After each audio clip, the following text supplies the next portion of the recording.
Departamento de Audiovisuais da Canção Nova apresenta A Profecia do Avivamento, de Padre Roger Luiz. Livro da editora Canção Nova. Leitura, Padre Roger Luiz.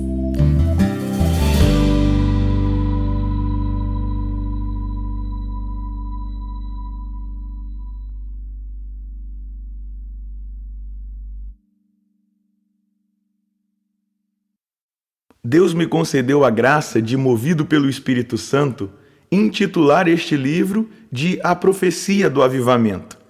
Confesso que relutei em assim denominá-lo, pois poderia ser mal interpretado por alguns católicos, que diriam ser o termo avivamento protestante e não uma terminologia católica. Orei, refleti e percebi que realmente esse deveria ser o título do livro. Recebi um texto escrito e enviado a mim pelo padre Eduardo Braga, carinhosamente por nós chamado de Padre Dudu, membro do clero da Arquidiocese de Niterói. Suas palavras me encorajaram ainda mais para o título deste livro. A primeira impressão que causa a palavra avivamento pode não gerar muita credibilidade no nosso âmbito católico, porém, é somente uma má interpretação. Precisamos recuperar os termos e significado que dizem respeito ao cristianismo inteiro, e quero crer que a realidade presente neste termo nos seja necessária também hoje. Precisamos apenas do que os escolásticos chamavam de aclaratio terminorum, isto é, esclarecer bem o termo. O avivamento é o mover histórico e profético do Espírito Santo em todos os povos, culturas e em todos os tempos. É uma graça que provém do trono do Pai e do coração do Filho. Para nós católicos, pode ser mediado também por Maria, mulher cheia do Espírito Santo, e sem a qual a Igreja não percebe plenamente a graça de Pentecostes. O avivamento é um dom trinitário e uma graça eclesial. Já há muito tempo, tenho orado e buscado o Senhor pela inquietação do meu coração em relação a essa profecia, a esse chamado do Senhor para orar por um avivamento universal que atinja toda a face da terra. Tenho, junto com alguns irmãos, lutado e clamado por isso. Portanto, creio que chegou a hora de tornar público o que experimentamos ainda de forma particular. Em muitos momentos, na missa do Clube da Evangelização, nos acampamentos de oração, aqui na Canção Nova ou em encontros fora, tive a oportunidade de tocar neste assunto. Sendo assim, agora, pela unção do Espírito Santo, consegui escrever sobre tema tão forte e que tenho certeza vai tocar profundamente muitas pessoas. Minha intenção neste texto não é fazer um tratado sobre o Espírito Santo, mas apenas desvelar uma inspiração que o Senhor tem colocado em meu coração já há alguns anos, a qual venho nutrindo e que tem gerado em mim a esperança de um novo tempo na Igreja e para todo o mundo. Confidencio que desejava ter escrito este livro antes do Clamando por Milagres 2010, mas senti como vontade de Deus que o conteúdo precisava ainda amadurecer no meu coração e que no tempo certo ele viria ao conhecimento de todos. Procurei com toda a minha verdade ser fiel à doutrina da Santa Mãe Igreja, à teologia bíblica, deixando-me guiar pelo Espírito nos temas que fui conduzido a escrever. Ao ler cada linha, percebo realmente a grande intervenção do Senhor, pois não seria capaz de expressar com clareza o mover de Deus no meu interior. Faz-se necessário partilhar a minha experiência pessoal com o Espírito Santo, o que mudou em mim, toda a transformação que se deu a partir da minha experiência com o batismo no Espírito Santo. Chamo o primeiro momento de partilha de a segunda-feira, que para mim era o Dia Internacional da Ressaca e que se tornou, quando conheci o Espírito Santo, o dia do encontro com Deus, o dia da transformação. Pensa em todos aqueles que nas segundas-feiras têm tido um encontro pessoal com o Senhor, experimentando o poder do Espírito Santo. Na nossa casa de evangelização em Vitória da Conquista, na Bahia, todas as segundas-feiras, mais de 1000 pessoas se reúnem para um encontro com Deus e com o seu Espírito. Em Cachoeira Paulista, São Paulo, na sede da Canção Nova, um grande povo se reúne todas as segundas-feiras para orar, escutar a palavra e viver a experiência de Pentecostes. Na minha cidade natal, Itaperuna, Rio de Janeiro, cerca de 500 jovens se reúnem no grupo de oração Nascer Jovem para viver essa linda experiência com o Senhor. Em tantos outros lugares, a segunda-feira tem esse novo significado que passou a ter para mim. O dia do meu encontro pessoal com o Senhor. Dia marcante que transformou todo o meu viver. Tocar na experiência pessoal com Jesus e com a força do Espírito Santo é tocar na grande necessidade da conversão. Todos precisamos de conversão, que se faz necessária na nossa caminhada cristã, de modo a permitir a abertura para viver o novo de Deus, deixando para trás o que é velho. Esta é a grande proposta do Senhor, que sejamos um povo que realmente dê testemunho, que os contra-testemunhos se dissipem para que Jesus seja reconhecido, amado e adorado pela nossa decisão por Ele. Isso se faz muito necessário no tempo em que vivemos. A conversão me levará a um caminho decidido de santidade, de adesão a Cristo, de abandono total nas mãos do Senhor. A santidade está diretamente ligada à decisão pela radicalidade. Não viver as propostas que o mundo nos faz, contrárias à vida no Espírito, à vivência do cristianismo. Esta é a proposta do Senhor. Sede santos, porque eu, o Senhor, sou santo. Fui muito tocado por uma canção do CD Em Santidade do Ministério Adoração e Vida, sobremaneira no tocante à frase: sonho que um dia a boa nova se espalhe até os confins, mas sem santidade, sem fidelidade, toda a obra ruma ao fim. A proposta é a vivência da santidade. A igreja nos permite viver a experiência carismática, ou seja, experienciar os carismas do Espírito Santo, línguas, interpretação das línguas, profecia, palavra de ciência, palavra de sabedoria, discernimento carismático dos espíritos, a fé expectante, a cura, os milagres e o carisma maior, o amor. Diante dessa abertura e dessa permissão da igreja, somos chamados a viver carismaticamente, ou seja, no poder do Espírito Santo, vivendo os carismas de edificação pessoal, mas colocando-nos à disposição do Espírito Santo para que ele faça acontecer nas nossas vidas os carismas de serviço à igreja e ao povo amado de Deus. Somos convocados a viver carismaticamente. Vivemos em tempos difíceis que nos colocam em estado de vigilância constante, pois os dias são maus. Porém, na Bíblia e no sentir de muitos cristãos, existe uma profecia de um avivamento universal que atingirá toda a face da terra.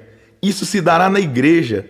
O Senhor tem preparado o seu povo para isso. Temos experimentado um amadurecimento, mas o convite de Deus é para que nos coloquemos em intercessão e clamor, para que esse tempo seja antecipado e muitas pessoas recebam a graça do novo nascimento, abandonem a vida de pecado e experimentem a vida nova que só o Senhor Deus pode nos conceder. Há uma convocação para nos colocarmos na brecha da oração. A igreja está grávida deste avivamento. Preparemo-nos. Esse avivamento será o último que antecederá a vinda gloriosa de Jesus. Vou chamá-lo de a segunda onda, pois em oração diante do mar, o Senhor me trouxe essa palavra ao coração, que enviaria sobre a igreja e a face da terra a segunda onda. Vamos ver o extraordinário de Deus acontecer e contemplar conversões, libertações, milagres, curas, sinais e prodígios. Você está preparado para o poderoso mover de Deus? O grande desejo do meu coração é que este livro para ouvir o ajude a entender esse mover de Deus e que você seja participante da graça que Ele reservou para nós. Prepare-se, pois a profecia do avivamento vai se cumprir. A segunda-feira foi no ano de 1995. Pelo convite da pessoa responsável pela minha conversão, Maria Isabel Bebel, tive meu primeiro contato com um grupo de espiritualidade carismática, vinculado à Renovação Carismática Católica. Era uma segunda-feira comum, que para um jovem como eu, perdido e mergulhado nas coisas deste mundo, seria o Dia Internacional da Ressaca. Havia frequentado as baladas e feito uso de bebidas alcoólicas durante todo o fim de semana. Deus, porém, sabia que não seria uma segunda-feira comum para mim. Ele tinha um projeto, tinha algo determinado para a minha vida. Depois de inúmeros convites feitos a mim por Bebel, resolvi ir à reunião de seu grupo, para que ela parasse de insistir. Nem imaginava o que aconteceria na minha vida, toda a transformação que o Senhor promoveria em mim. O grupo se reunia no bairro Cidade Nova, no Jardim Surubi, em Itaperuna, Rio de Janeiro, minha cidade natal. Aqueles que o frequentavam, longe de ser teólogos, biblistas, letrados, eram pessoas simples, que tinham se aberto à ação poderosa do Espírito Santo, do mover do Espírito naqueles anos de graça e de bênção. Fui a esse grupo, chamado Servos do Senhor, com mais 2 amigos. Confesso que no momento em que entrei naquela pequenina igreja, fiquei um pouco confuso, questionando-me se realmente era uma igreja católica, pois a maneira pela qual fui acolhido, o comportamento daquelas pessoas que ali estavam cantando, louvando a Deus, as palmas, as orações, tudo era muito diferente do que até então eu tinha experimentado na igreja católica. Olhei para a frente, onde estavam os ministros de música, e era a Bebel que conduzia a oração e o louvor. Vi um quadro de Jesus misericordioso, como também uma imagem de São João Batista, padroeiro daquela comunidade. E ao meu lado direito, o sacrário, com a luz vermelha acesa, indicando que ali estava Jesus presente, sacramentado, esperando seus adoradores. Fiquei admirado e pensei, nesse tempo todo em que estive afastado da igreja, muita coisa mudou. Fiquei impactado com a maneira como louvavam naquela comunidade. Os cantos foram me envolvendo, a ponto de me levarem a levantar os braços e começar a abrir-me à oração que estava sendo conduzida. Vale a pena recordar que naquela época eu levava uma vida de drogadição, de sexualidade desregrada, de um liberalismo em todos os sentidos. Eu não era um jovem de comunhão e de vida na igreja. Algo especial começou a acontecer em mim. Deus foi trabalhando no meu coração por meio do louvor, das músicas, das orações conduzidas. Realmente, aquela noite era meu dia de encontro com o Senhor. Era a oportunidade que Ele me dava para descobrir a verdadeira felicidade que eu ainda não tinha encontrado em lugar nenhum. Essa felicidade eu buscava em vão no álcool, nas drogas, nos envolvimentos afetivos, mas aquela noite pude experimentar um pouco do que Deus tinha para mim. Fui agraciado por Deus. Era o início do que na Renovação Carismática chamamos de Seminário de Vida no Espírito. E a pregação do dia tratava do amor de Deus. Descobri que Deus me amava e que era um amor pessoal, que eu era importante para o Senhor, que eu tinha sido pensado e desejado por Ele, que tinha um projeto de felicidade para a minha vida, como o próprio profeta Jeremias afirma. Sei muito bem do projeto que tem em relação a vós, oráculo do Senhor. É um projeto de felicidade, não de sofrimento. Dar-vos um futuro, uma esperança. Quando me invocardes, ireis em frente. Quando orardes a mim, eu os ouvirei. Quando me procurardes, vós me encontrareis. Quando me seguirdes de todo o coração, eu me deixarei encontrar por vós, oráculo do Senhor.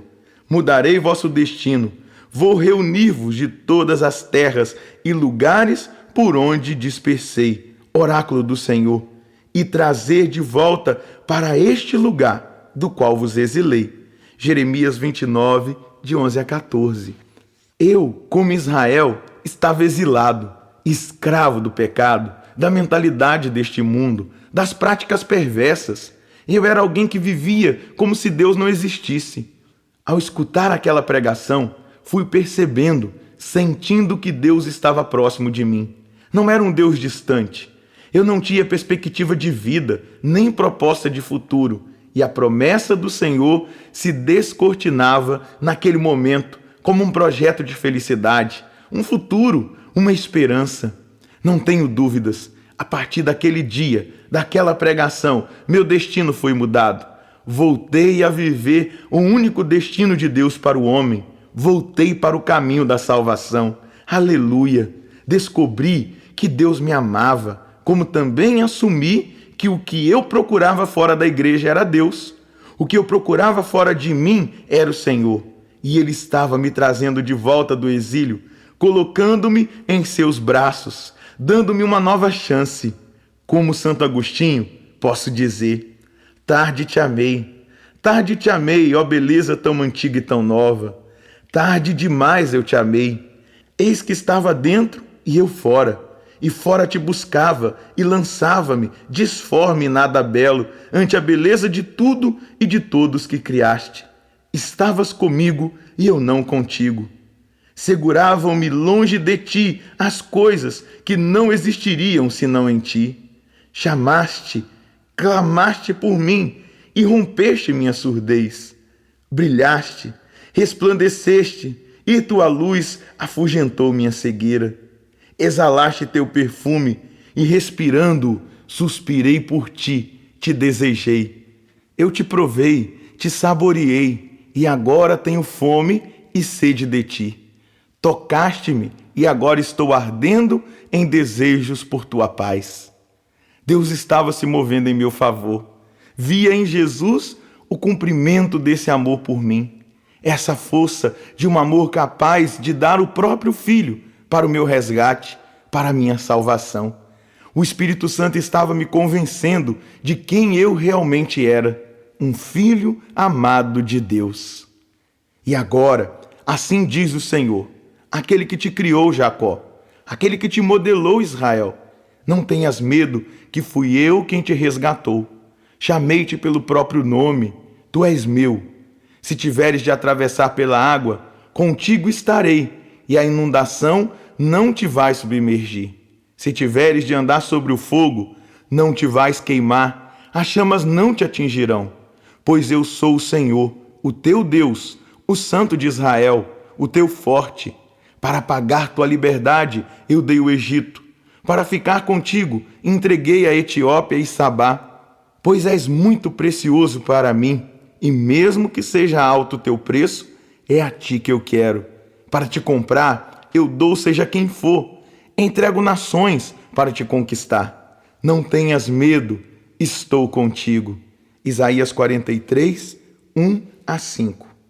São palavras que marcaram minha vida, meu chamado, marcaram a grande conquista de Deus. Foi Ele que me conquistou. Ele deu seu próprio Filho, o Senhor Jesus, para me resgatar, para me arrancar das trevas, para me libertar do álcool, das drogas, da vida mundana e suja que eu vivia. Da mesma forma, Ele deu Jesus para resgatar você, que ainda não se decidiu por uma vida nova. O Senhor quer dar-lhe um futuro, devolver-lhe a esperança, dar sentido à sua vida. Ele foi capaz de dar o dom mais precioso, seu Filho amado.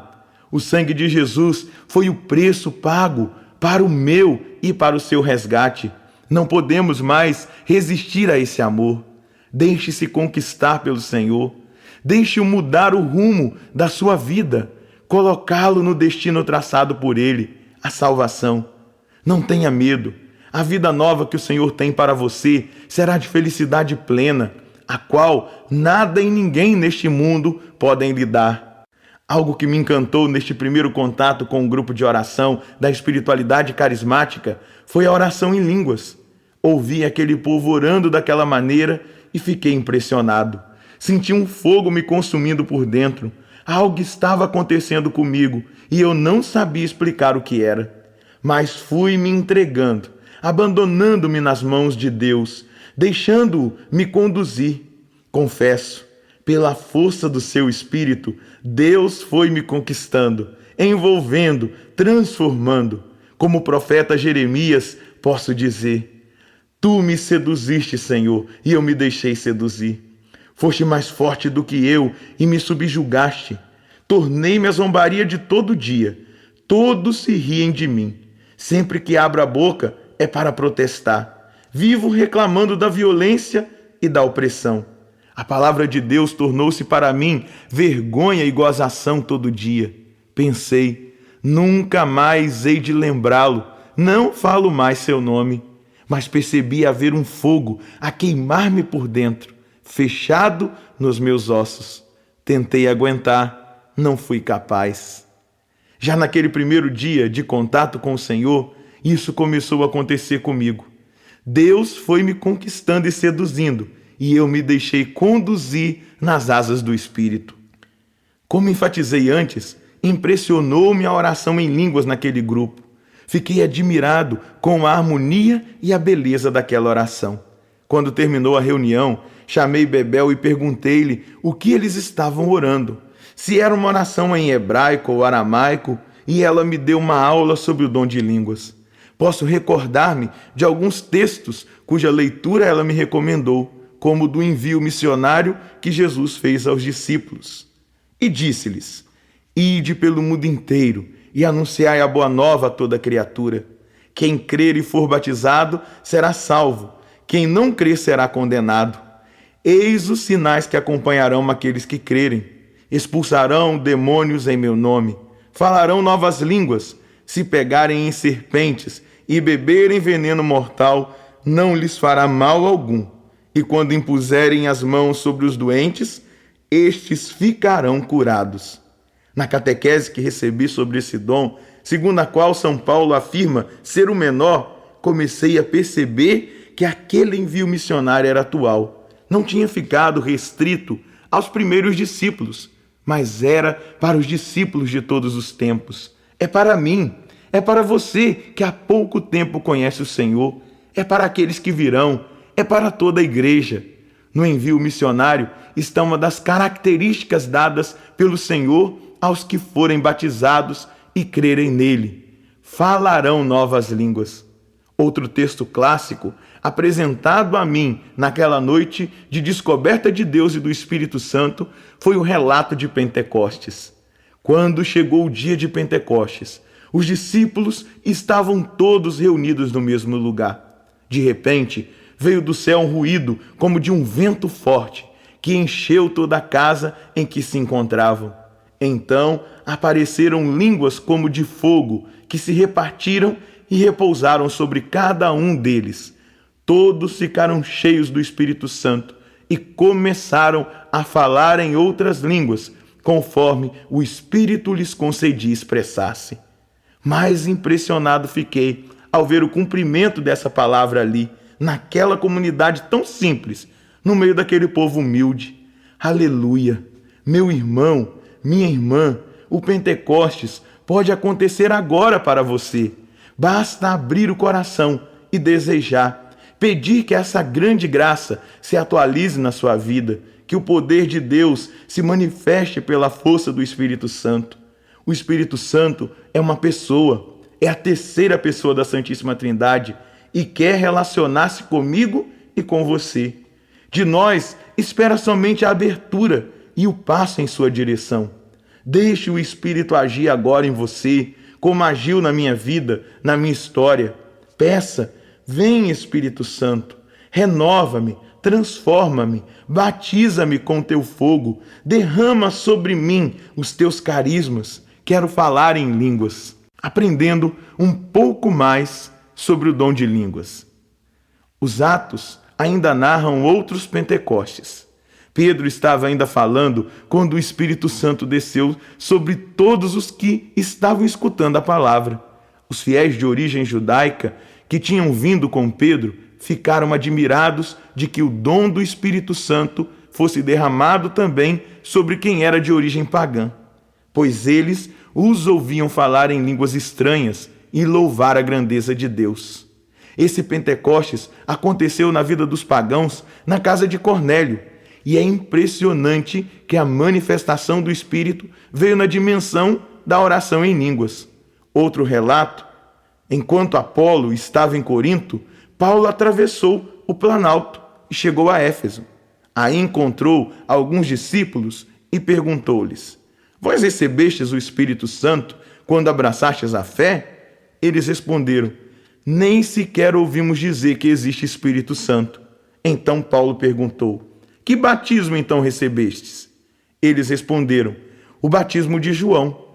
Paulo disse-lhes: João administrava um batismo de conversão, dizendo ao povo que acreditasse naquele que viria depois dele, isso é, em Jesus. Tendo ouvido isso, eles foram batizados no nome do Senhor Jesus. Paulo impôs-lhes as mãos e o Espírito Santo desceu sobre eles. Começaram então a falar em línguas e a profetizar. Ao todo, eram uns 12 homens. Estes textos confirmam que Pentecostes não ocorreu somente naquele momento, no cenáculo em Jerusalém, tese criticada por aqueles que não acreditam em tal experiência. Sempre que invocamos o Espírito Santo e pedimos que se atualizem em nós as graças de Pentecostes, recebemos do Senhor essa bênção. Nunca satisfeito, quero sempre mais do Espírito Santo de Deus. No dia 11 de dezembro de 1976, fui batizado na Igreja Matriz São Benedito, em Itaperuna, ou seja, recebi o Espírito Santo. Depois, aos 12 anos, fui crismado e no dia 12 de dezembro de 2006, fui ordenado sacerdote. Mesmo tendo recebido o Espírito Santo em todos esses sacramentos, quero recebê-lo e experimentá-lo todos os dias da minha vida. Quem quer pouco, recebe pouco. Quem quer muito, recebe muito. Quero sempre mais. Nesse sentido, queira também sempre mais, e verá o que o Senhor é capaz de fazer na sua vida, na sua família, nos seus relacionamentos, em tudo que você fizer. Outra passagem que naquele dia foi usada para me catequizar no carisma das línguas está em Romanos. Da mesma forma, o Espírito vem em socorro de nossa fraqueza, pois não sabemos o que pedir nem como pedir. É o próprio Espírito que intercede em nosso favor com gemidos inefáveis. E aquele que examina os corações sabe qual é a intenção do Espírito, pois é de acordo com Deus que ele intercede em favor dos santos. Afastado da igreja, longe da oração há muito tempo, eu não sabia mais orar. Confesso que ao ter contato com essa palavra, desejei do fundo do coração essa oração, ou seja, orar com gemidos, orar nessa linguagem nova. Afinal, era a promessa de Deus para os que acreditassem. Aconteceu na vida dos apóstolos, dos discípulos, e eu desejei ardentemente. Minha vida estava sendo transformada a partir daquele primeiro contato com o Senhor, com a igreja, com uma espiritualidade carismática. Creio que o segredo de tudo é desejar profunda e verdadeiramente experimentar o Espírito Santo e seus carismas, seus dons, seus frutos, pois a partir daí o Senhor começa a agir poderosamente na nossa vida. Monsenhor Jonas Abib nos ensina que o dom de línguas é o olho d'água. Com seu exercício, se transforma num rio caudaloso da manifestação dos outros carismas. Ele é a porta que se abre para a experiência carismática. Por isso, constituiu-se no grande sinal na vida da igreja primitiva. Todos aqueles que recebiam o Espírito Santo falavam em línguas. Voltando à minha experiência, depois daquela noite de graça, fui para casa leve, como nunca antes. De fato, a sensação era maravilhosa. Nenhum tipo de entorpecente que eu usara quando ainda vivia as coisas do mundo me deu sensação tão magnífica como aquela. O mais impressionante é que não passou com a noite de sono. Acordei totalmente transformado, como se estivesse anestesiado, vivendo num outro mundo. Tive sede de Deus, vontade de estar na presença dele. Senti uma profunda necessidade de que chegasse o quanto antes a segunda-feira para voltar àquele grupo de oração. Comecei a perceber que a minha visão do mundo estava mudada. Senti vontade de mudar meu modo de vestir, como também o de falar, pois usava muita gíria e ninguém no grupo falava assim. Fui à igreja, procurei o Santíssimo. Realmente, algo acontecia dentro de mim. Ainda não sabia dar nome, mas era maravilhoso, era especial, era de Deus. Fui impactado com a oração elevada aos céus naquele grupo de oração, de pessoas muito simples, mas de unção e entrega marcantes. Desde aquele primeiro contato com a espiritualidade carismática, o que mais desejei para a minha vida era orar como eles, cantar como eles cantavam naquela língua estranha. O saudoso cardeal Léo Joseph Suenes, forte instrumento de Deus para a renovação carismática e grande divulgador dessa espiritualidade, dá testemunho da dimensão espiritual da oração em línguas quando afirma: este modo de rezar é uma forma de desprendimento de si, de desbloqueio e de libertação interior diante de Deus e dos outros. Se no ponto de partida da experiência se aceita este ato de humildade, experimenta-se a alegria de descobrir um modo de rezar para além das palavras e para além de todo o celebralismo. Este modo de rezar é criador de paz e expansão. Santo Agostinho chama o cântico em línguas de o cântico no júbilo e explica que o júbilo é uma alegria que não se pode expressar por palavras, o que se canta com o coração. A voz da alma extravasa a felicidade, expressando o que sente sem refletir em nenhuma significação especial. Para manifestar essa alegria, o homem não usa palavras que podem ser pronunciadas ou entendidas, mas simplesmente deixa que a sua alegria irrompa sem palavras. Como experimentei ao ter contato com a manifestação do dom de línguas e do cântico em línguas, muitos também foram tocados, impactados por esse contato. As pessoas não se escandalizavam com aquela manifestação do Espírito. Ao contrário, se percebiam tocadas pela força do Senhor, desejando, do fundo do coração, experimentá-lo imediatamente, sentindo a visita de Deus que transformava todas as coisas. Muitos chegaram drogados à igreja e foram libertos num simples contato. Muitos entraram no grupo de oração bêbados, prostituídos. Contudo, o fogo era tão intenso que tiveram lindas conversões. Coisas extraordinárias aconteceram. Eu vivia como os ímpios e os pagãos e saí daquele humilde grupo com o desejo ardente de ser um cristão de verdade. Afastado da igreja, tive um encontro com o Senhor. Fui tocado por aquele que é a respiração da igreja, o Espírito Santo. Dar livre acesso ao Espírito Santo. Pois o Senhor é o Espírito, e onde está o Espírito do Senhor, aí está a liberdade. Às vezes, questiono-me por não ver essas maravilhas acontecendo na mesma proporção que alguns anos atrás. Fico pensando se o nosso cântico, a nossa oração, não tem o mesmo fervor, a sinceridade que tinha. Temos institucionalizado demais o Espírito, ou seja, ele tem que entrar no nosso esquema em vez de nós entrarmos no dele. Então, Espírito Santo, o Senhor vai agir das 20h45 às 21h15. Esse é o tempo que o Senhor pode curar, libertar, operar. Coloque-se nesta forma, pois afinal, tudo tem que ter ordem, e quem dá a ordem é o núcleo do grupo, o coordenador. Temos avisos importantes que duram 20 minutos. É preciso um tempo considerável para que o pregador mostre sua desenvoltura. Vai ter o tempo para que batamos palmas, cantemos alguns louvores escolhidos pelo grupo de canto, que também precisa mostrar sua técnica vocal e instrumental. Só faça quando dermos a ordem. O Senhor é bem-vindo no nosso grupo, Espírito Santo. Porém, tem a hora certa de agir. Colocamos o Espírito Santo em esquemas e, com isso, o impedimos de agir. Santo Agostinho dizia: tenho medo da graça que passa. O Espírito teria mais liberdade para agir se não o obrigássemos aos nossos planos e o deixássemos livre. Ressalto, no entanto, que não estou dizendo que o Espírito não está agindo. Ele sempre dá um jeitinho, mas agiria com muito mais eficácia se o deixássemos livre. Muitas vezes, nossos esquemas impedem o Espírito Santo de operar coisas lindas, maravilhosas, extraordinárias. Existem pessoas cronometrando a ação do Espírito. Com certeza, vai ter um momento em que ele vai querer agir por meio de uma canção. Porém, aquela canção que veio como inspiração não está no repertório separado para aquele grupo.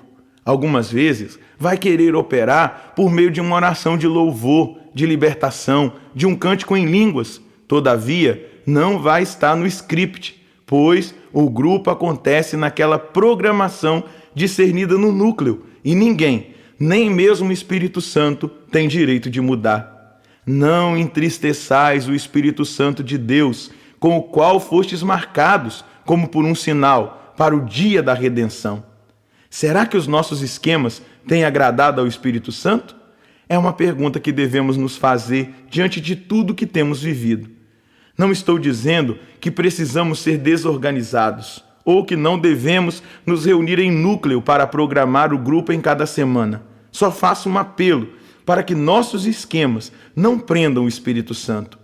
Devemos preparar, discernir em núcleo, fazer uma programação, mas dizer ao Espírito que se sinta livre para mudar nossas estratégias.